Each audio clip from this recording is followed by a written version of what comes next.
চূড়ান্ত হলো বাংলাদেশের পাকিস্তান সফর সূচি। ৫ ম্যাচ সিরিজ মাঠে গড়াবে ২৫ মে। ১৭ বছর পর আন্তর্জাতিক ক্রিকেট ফিরছে ফয়সালাবাদে।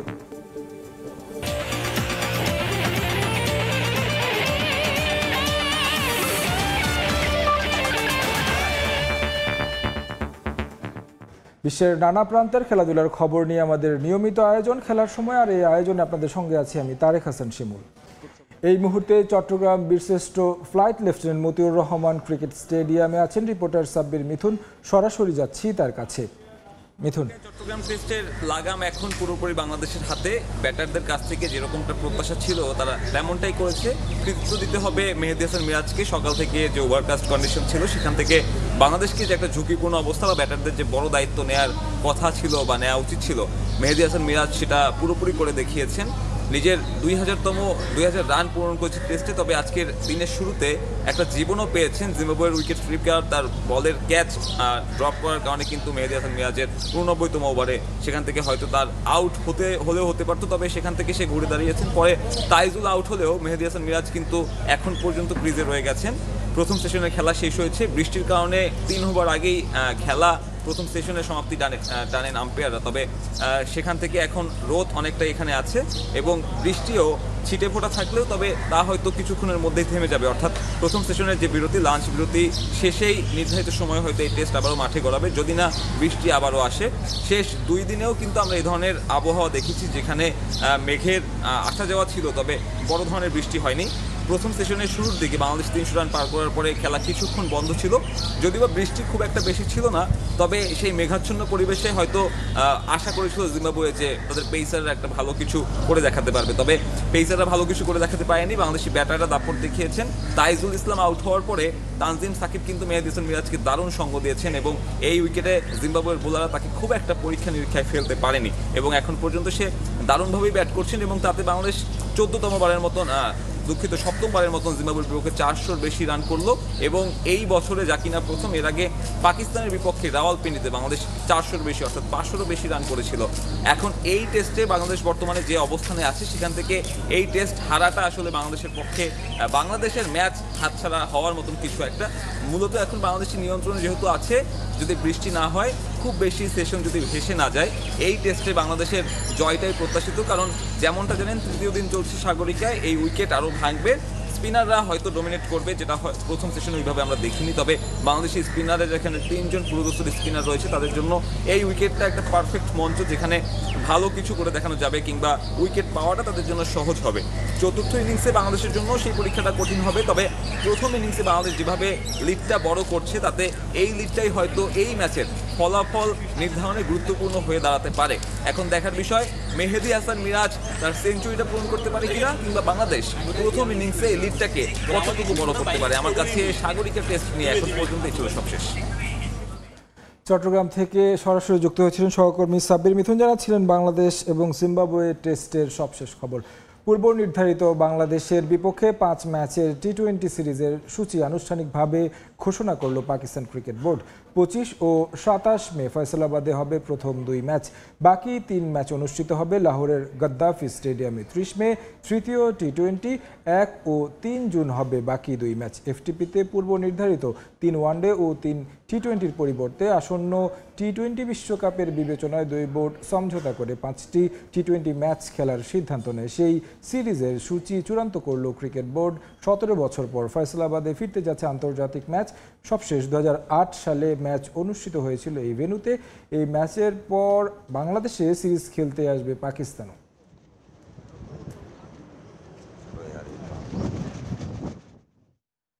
ঢাকা প্রিমিয়ার লিগের খবর। লিগের ২৪তম শিরোপা, তারপরও চলতি প্রিমিয়ার লিগের ট্রফি আবাহনীর কাছে বিশেষ পরিবর্তিত পরিস্থিতিতে দলটির ক্রিকেটারদের কাছে যা অমূল্য। হেড কোচ হিসেবে নিজের প্রথম অ্যাসাইনমেন্টেই বাজিমাত হান্নান সরকারের।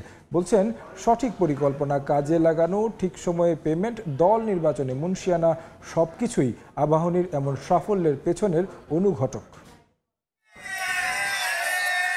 তর্কাতীতভাবেই দেশের ক্রিকেটের সবচাইতে সফল দল ডিপিএল এর সাফল্যে যুক্ত হলো 24 নম্বর মুকুট। তবে যার অধিকাংশ ট্রফি চুরি হয়ে গেছে গেল বছর আগস্টে, তাই তো এই ট্রফিটার মূল্য মাপা যাবে না কোনো নীতিতে। এটাই তো আভিজাত্যের আবাহনী তো এমনই। তবুও প্রশ্ন রয়ে যায়, অর্থ খরচ কিংবা শক্তির হিসেবে যে দলটা হয়তো সুপার লিগে উঠতে পারলেই খুশি হতো, তারাই এবার ডিপিএল চ্যাম্পিয়ন। কি এমন জীবনকাঠির ছোঁয়া আছে আবাহনীর যা অন্যদের কাছে দৃষ্টান্ত? জাদু না, আসলে আমি আসলে কোচিং এর আগে করেছি, 9 বছর কোচিং থেকে বাইরে ছিলাম। বাট যেহেতু ক্রিকেট খেলেছি, আমি জানি যে কোচিংটা কীভাবে করতে। লেভেল 2 করেছি 2010-এ। আপনি যখন একটা খুব ভালো দল গোছালেন, যেখানে খুব ভালো প্লেয়ার নিলেন, কিন্তু আপনি ম্যানেজমেন্টের উপর সেই ট্রাস্টটা প্লেয়ারের নেই। আমি যখন একটা কথা বলবো, সেই ট্রাস্টটা যদি না থাকে, সেটা কোনোভাবেই মাঠে ভালো প্রতিফলন আনবে না। সো আমার মনে হয় যে আমার ম্যানেজমেন্টের উপর যে ট্রাস্টটা ছিল প্লেয়ারদের, সেটা সবচেয়ে বড় গুণ আমি দিতে হবে যে এই চ্যাম্পিয়নশিপের পিছনে। এই বছর কোনো কিছুই আমাদের শুরু থেকে ওইভাবেই ছিল না, সেখান থেকে আমরা একটা লিগ চ্যাম্পিয়ন হওয়া not a matter of joke. Recovery প্রসেসটার প্রতি বেশি জোর দিয়েছি। এই ক্ষেত্রে আমাদের হেড কোচ হান্নান ভাই আমাদেরকে যথেষ্ট সাপোর্ট দিয়েছেন। আমরা যেভাবে প্লেয়ারদেরকে গাইড করতে চেয়েছি এবং প্লেয়াররাও আমাদেরকে সাপোর্ট করেছে। গোটা টুর্নামেন্ট জুড়ে আবাহনী ছিল অদম্য। অঘোষিত ফাইনালে চির প্রতিদ্বন্দ্বী মোহামেডানের বিপক্ষে দাপুটে জয়ে যে উচ্ছ্বাস বেড়েছে আরও। ক্রিকেটারদের কাছেও এমন মুহূর্ত বিশেষ। থ্রু আউট দ্য টুর্নামেন্টই ভালো খেলে আসছিলাম, তো সবার মধ্যে ওই আত্মবিশ্বাসটা ছিল, যেহেতু যখন যার দরকার ক্লিক করছিল। পুরো টিম হিসেবে আমরা ভালো খেলতে পেরেছি। এবছর কিন্তু মোহামেডানকে নিয়ে বা অন্য টিমকে নিয়ে যতটা এক্সপেকটেশন ছিল, আমাদেরকে নিয়ে ততটা এক্সপেকটেশন ছিল না। বাট আমরা আমাদের পারফরমেন্সের মাধ্যমে প্রমাণ করি যে আমরা বেটার টিম এবং আমাদের সবার সেই ক্যাপাবিলিটি আছে। আমরা অনেক আলহামদুলিল্লাহ টিম ওয়াইজ অনেক ভালো ক্রিকেটে খেলছি, যার কারণে আমরা চ্যাম্পিয়ন হতে পারছি। টিমের ম্যানেজমেন্ট, কোচ, ক্যাপ্টেন যেভাবে আমাকে সাপোর্ট করছে, এটা হচ্ছে আনবিলিভেবল। সো আমার কাছে, আমি সুস্থ হওয়ার পর আমার কাছে একটাই লক্ষ্য ছিল যে আমি আমার 100% দিয়ে টিমকে চ্যাম্পিয়ন করবো এবং এই শিরোপাটা আমি তাদের উপহার দেবো। সুযোগের অপেক্ষা ছিলাম, যে যার সুযোগ পাইছে তার কাজে লাগানোর চেষ্টা করছি। আপনার জন্য শিরোপাটা কতখানি স্পেশাল? না, অবশ্যই স্পেশাল, কারণ এটা আমার ফার্স্ট চ্যাম্পিয়ন প্রিমিয়ার লিগে। অবশ্যই এটা অনেক বড় অ্যাচিভমেন্ট আমার জন্য। আগামী মৌসুমে প্রিমিয়ার লিগের দল গোছাতে এরই মধ্যে ক্রিকেটারদের সঙ্গে যোগাযোগ শুরু করে দিয়েছে ক্লাবগুলো, যেখানে আবাহনীর এমন সাফল্য মনে করিয়ে দেয় শুধু অর্থের ছনছনানি নয়, শিরোপা জিততে আভিজাত্যের সঙ্গে থাকা চাই পরিকল্পনার সঠিক বাস্তবায়নও। মাহবুব রিমন, সময় সংবাদ, ঢাকা। শেষ হলো ঢাকা প্রিমিয়ার লিগের এবারের মৌসুম। হ্যাট্রিক শিরোপা জিতে রোল অফ অনারের সবার উপরে এখন আবাহনী লিমিটেড। কিন্তু রান সংগ্রাহকের তালিকায় শীর্ষে 5-এ আকাশী নীলদের সদস্য কেবল একজন। তালিকায় সবার উপরে এনামুল হক বিজয়। উইকেট শিকারীর ছোট্ট তালিকায় আবার ধানমন্ডি জায়ান্টদের জয় জয়কার। শীর্ষ 2 জনই আবাহনীর সদস্য, 1 নম্বরে রাকিবুল হাসান আর 2-এ মোসাদ্দেক হোসেন সৈকত। এবারের ঢাকা প্রিমিয়ার লিগের হাইলাইট দিয়েই শুরু করা যাক প্রতিবেদনটি। আবাহনীর হ্যাট্রিক শিরোপা, মোসাদ্দেকের অলরাউন্ড পারফরম্যান্স, বিজয়ের আবারও সেরার তকমা পাওয়া। কি মনে হয় কোনটাকে এগিয়ে রাখবেন? শুধুমাত্র মাঠের খেলা বিবেচনায় নিলে হয়তো এগুলোর কোনো একটা দিয়েই শুরু হতো গল্পটা, কিন্তু এবারের ডিপিএলে যে খেলার চেয়ে ধুলোই উড়ল বেশি। তাওহিদ হৃদয় এবারের ঢাকা প্রিমিয়ার লিগে বিনা প্রতিদ্বন্দ্বিতায় ফেস অব দ্য টুর্নামেন্ট। আবাহনীর বিপক্ষে প্রথম পর্বের ম্যাচে আম্পায়ারের সঙ্গে বাকবিতণ্ডায় জড়িয়ে নিষিদ্ধ হন 1 ম্যাচ। এরপর গণমাধ্যমে বিষোদ্গার করে শাস্তি পান আরও একটা ম্যাচ। শুরু হয় ধারাবাহিক নাটক। মোহামেডানের চাপে শাস্তি কমিয়ে হৃদয়কে মাঠে নামায় বিসিবির আম্পায়ার বিভাগ, কিন্তু সমালোচনার মুখে 2 ম্যাচ খেলার পর আবারও শাস্তি দেয়া হয় হৃদয়কে। প্রতিবাদে মিরপুরে ক্রিকেটারদের নিয়ে শোডাউন করেন তামিম ইকবাল। স্থগিত হয় শাস্তি, কিন্তু ম্যাচে নেমে আবারও আম্পায়ারদের সঙ্গে বিবাদে জড়ান মোহামেডান অধিনায়ক। ফলশ্রুতিতে এবার নিষিদ্ধ 4 ম্যাচ। কিন্তু এ যেন রবীন্দ্রনাথের ছোট নাটক, শেষ হয়েও হইল না শেষ। অলিখিত ফাইনাল ম্যাচে মাঠে নামতে পারেননি হৃদয়, দল হারে 6 উইকেটে। সব যখন শেষ ধরে নেওয়া হচ্ছিল, তখন আবারও আলোচনা উস্কে দিলেন তাওহিদ। সামাজিক যোগাযোগ মাধ্যমে স্ট্যাটাস দিয়ে নিজেকে নির্দোষ দাবি করলেন সাদা কালো ক্যাপ্টেন। এবার ফেরা যাক মাঠের খেলায়। ডিপিএল এর রান সংগ্রাহকের তালিকায় সবার উপরে অনুমিতভাবেই এনামুল হক বিজয়। শেষ 2টি ম্যাচ না খেললেও 14 ম্যাচেই তার রান 874, প্রায় 80 গড়ে এই রান করেছেন তিনি। স্ট্রাইক রেট 98 ছুঁই, যেখানে সেঞ্চুরি আছে 4টা, 50ও 4টা। সর্বোচ্চ ইনিংস অপরাজিত 149। তালিকার 2 নম্বরে পারভেজ হোসেন ইমন। আবাহনীর এই ওপেনার কম বেশি ফর্মে ছিলেন পুরো টুর্নামেন্টেই। 16 ম্যাচে রান 798, গড় 61 আর স্ট্রাইক রেট 100। 3 নম্বরে আছেন 618 রান করে নাইম শেখ এবং 4-এ 614 রান করা অমিত হাসান। 5 নম্বর নামটা ইমরুল কায়েসের, রান তার 569। উইকেট শিকারীর তালিকায় আবার ছড়ি ঘুরিয়েছে আকাশী নীলরা। 1 নম্বরে আছেন 30 উইকেট নেয়া রাকিবুল হাসান। 16 ম্যাচে তার ইকোনমি 3.87, পরের নামটা মোসাদ্দেক হোসেন সৈকতের। সমান 30টা উইকেট আছে তার নামের পাশেও, ইকোনমি 4-এর একটু বেশি। 24 আর 23 উইকেট নিয়ে পরের জায়গাগুলোতে আছেন মোহামেডানের সাইফুদ্দিন এবং তাইজুল ইসলাম। আর ডিসমিসালে সবার চেয়ে গিয়ে আবাহনীর উইকেট রক্ষক মোহাম্মদ মিঠুন। 16 ম্যাচে তার ক্যাচ, স্ট্যাম্পিং আর রান আউট মিলিয়ে সংখ্যাটা 22। এনামুল হক বিজয় আছেন 2 নম্বরে। 14 ম্যাচে তার ডিসমিসাল 16টা। নিয়ন মুহাইমিন, সময় সংবাদ। ফেডারেশন কাপের খবর। ইতিহাসের দীর্ঘতম ফাইনালে আবাহনীকে হারিয়ে চ্যাম্পিয়ন বসুন্ধরা কিংস।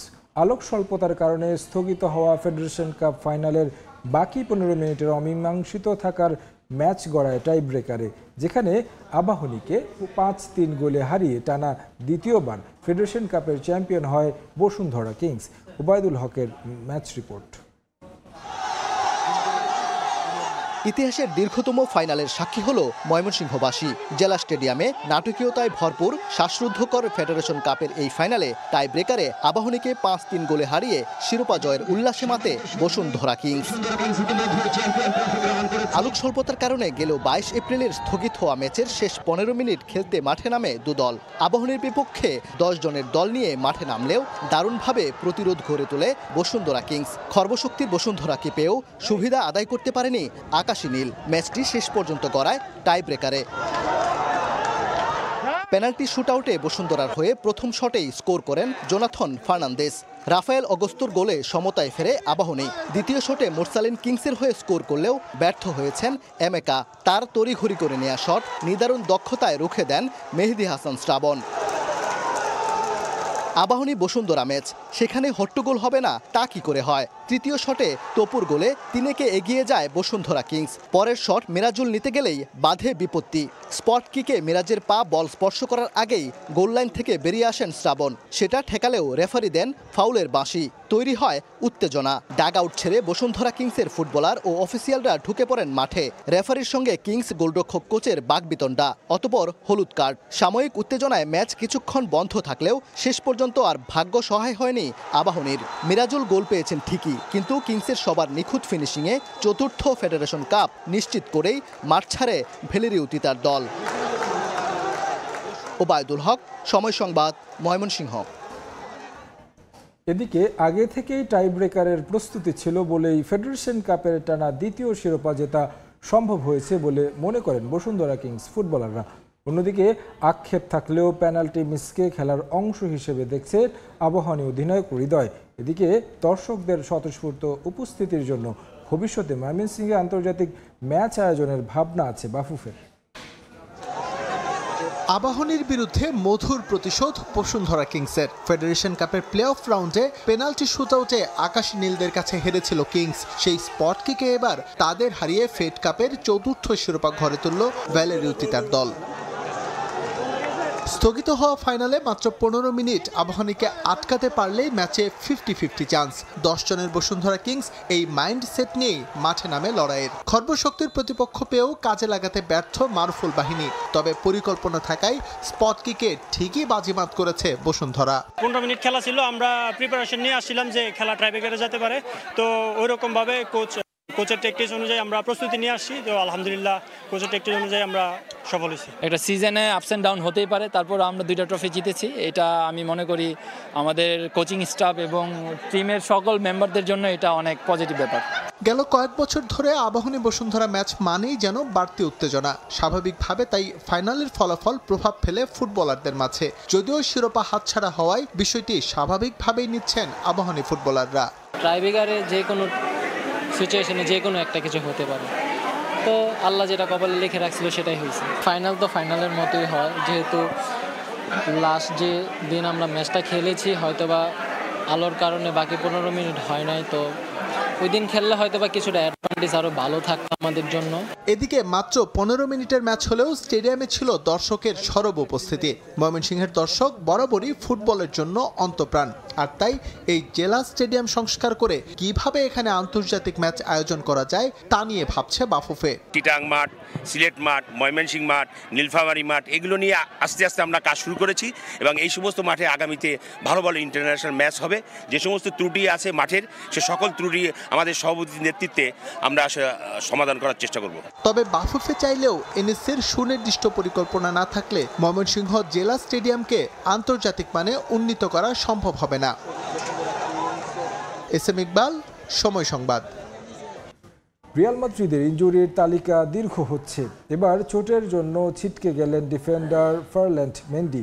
2.5 মাসের জন্য এই ফ্রেঞ্চ লেফট ব্যাককে পাবে না লস ব্লাঙ্কোস। চলতি মৌসুমে ইনজুরি বেশ ভোগাচ্ছে রিয়ালকে। মৌসুমের শেষ দিকে এসে সে তালিকা দীর্ঘ হচ্ছে। কদিন আগে চোটের জন্য ছিটকে যান কামাভিঙ্গা, এরপর আন্তোনিও রুডিগার, আর এবার মেন্ডি। লিগের শেষ 5 ম্যাচের রক্ষণভাগ বেশ ভোগাচ্ছে কার্লো আনচেলত্তির দলকে, তা বলাই যায়। এর আগে কোপা দেল রের ফাইনালে হাঁটুতে চোট পেয়ে মাঠ ছাড়েন রুডিগার। আজ তার বাঁ হাঁটুতে সফল অস্ত্রোপচার হয়েছে। সুস্থ হয়ে মাঠে ফিরতে অন্তত 6 থেকে 8 সপ্তাহ সময় লাগবে এই জার্মান ডিফেন্ডারের। আসন্ন ফিফা ক্লাব বিশ্বকাপেও রুডিগারের সার্ভিস পাবে না রিয়াল। অন্যদিকে এই ডিফেন্ডারকে 6 ম্যাচে নিষিদ্ধ করেছে কর্তৃপক্ষ। গাজীপুর শহীদ বরকত স্টেডিয়ামকে সাবেক মন্ত্রী ও মেয়র এম.এ. মান্নানের নামে নামকরণ করার দাবি জানিয়েছেন মহানগর বিএনপি। মঙ্গলবার বিকেলে গাজীপুর বনাম সিরাজগঞ্জের মধ্যে প্রীতি ম্যাচ উদ্বোধন শেষে এই দাবি জানানো হয়। প্রয়াত বিএনপি নেতা অধ্যাপক এম.এ. মান্নানের তৃতীয় মৃত্যুবার্ষিকী উপলক্ষে আয়োজন করা হয় ফুটবল টুর্নামেন্টের। ম্যাচে গাজীপুর জেলা ফুটবল একাদশকে 1-0 গোলে হারিয়ে বিজয়ী সিরাজগঞ্জ জেলা ফুটবল একাদশ। খেলা দেখতে মাঠে মহানগর বিএনপি নেতৃবৃন্দের পাশাপাশি উপস্থিত ছিলেন কেন্দ্রীয় নেতারা। এ সময় নেতারা বলেন, বিগত সরকারের আমলে তুমুল জনপ্রিয়তা থাকা সত্ত্বেও অধ্যাপক এম.এ. মান্নানের কোনো স্মৃতি রাখা হয়নি, আর তাই শহীদ বরকত স্টেডিয়ামের নাম বদলে তার নামে করার দাবি জানানো হয়। দেশের সবচেয়ে বৃহত্তর এই সিটি কর্পোরেশনের পর্যাপ্ত খেলার মাঠ না থাকায় ক্ষোভ প্রকাশ করেন। প্রতিনিয়তই এমন টুর্নামেন্ট আয়োজনের দাবিও জানানো হয়।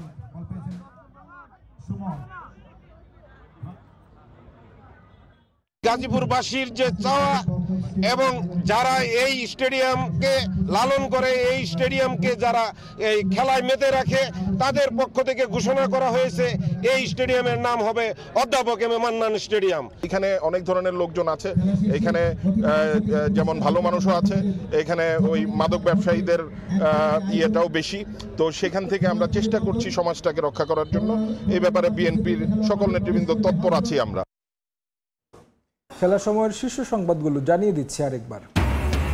চূড়ান্ত হলো বাংলাদেশের পাকিস্তান সফর সূচি। 5 ম্যাচ সিরিজ মাঠে গড়াবে 25 মে। 17 বছর পর আন্তর্জাতিক ক্রিকেট ফিরছে ফয়সালাবাদে।